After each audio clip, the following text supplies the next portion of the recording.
Ryse combat is about the player stepping in the shoes of our main guy, Marius Titus. You are a Roman warrior. You are working your way up through the ranks. It's brutal, it's up close, it's intense. He's that grounded, he's strong, he's powerful, he's heroic. He's not about flamboyant moves, he's not a ninja, he's a warrior, he's a soldier. And so when we think about him as a warrior and we think about how he's gonna fight, then those are the kind of concepts we try and think about. Is this attack efficient? Is it getting to the, to the strike as quickly, as deadly as possible?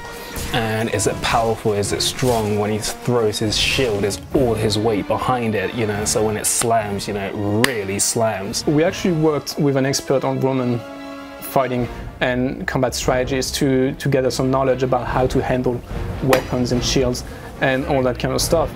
And that was really helpful for us. We had the chance to play a bit with some actual equipment, and that was really insightful for us. For my first date, I brought two big gun cases full of swords and weapons, and I brought a Roman armor, a Roman helmet, two different kinds of shields. I brought a Celtic shield, I brought a Roman shield, so that they can touch real weapons and see, oh, how they look, what's the weight, what's the size, all that. He would tell us, like, if you're standing, like, how would your body move to attack behind you or attack in a different direction. And it was really interesting because he had some things and poses that we maybe would not have thought about. Every single action you have in Ryse can flow in and out of each other. So it gives the player maximum flexibility. So I can block this enemy, I can attack this one, I can push this one away, and I can throw my pilum at a guy who's an incoming attacker.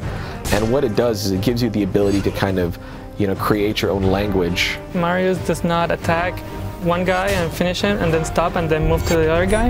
It really means he's attacking this one and then goes to a different guy and then another guy, push, deflect, stab. So he can all do that continuously as long as you're chaining the combos correctly. Based on the type of enemy you're dealing with, there'll be a way to defeat him.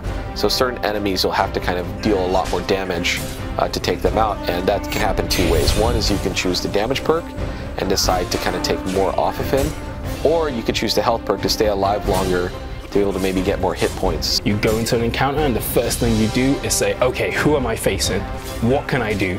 And then the next one could be completely different because you've got a completely different setup. And then on top of that, we have this layer where they work together. And that's when things get even more interesting because they'll attack differently when they've got different supporting AIs around them. And so that takes the intensity up to a different stage. The player can switch from one action to another action, from one AI to another AI. And it's also about how the AI interacts to try and break the player's flow. So in Ryse, you can expect to unlock a lot of executions throughout the course of the game. You're kicking a guy off a ledge, so you may kill him that way.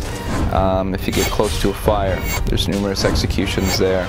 If you're in the water, if you're against a wall, if you're against a ledge, it goes on and on and on. The executions really stack up. We're definitely going for a higher level of emotion out of our characters.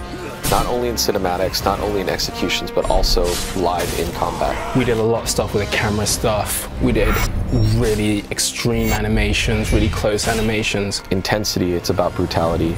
It's about being close to the enemy that's trying to kill you as you're trying to kill him. So one of the final things we're really trying to achieve with the Ryse combat is give it a skill for mastery. When we take flow and we take the intensity of the AI and bring them together, that's when the depth and the scope for mastery becomes apparent. Because in one encounter, you can finish it a certain way.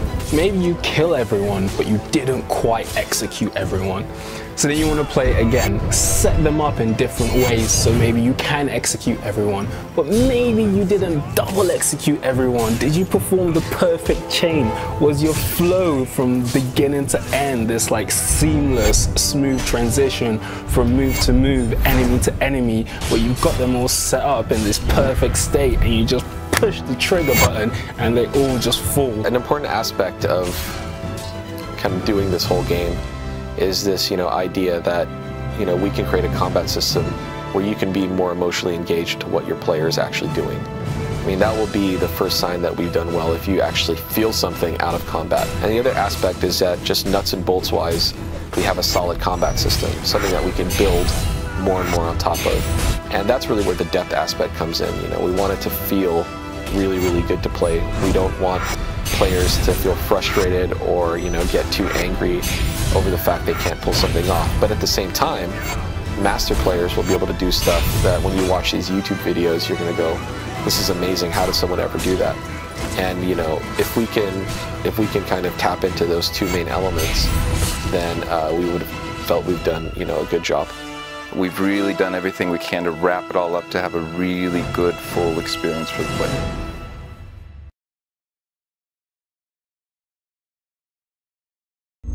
Achieved with CryEngine.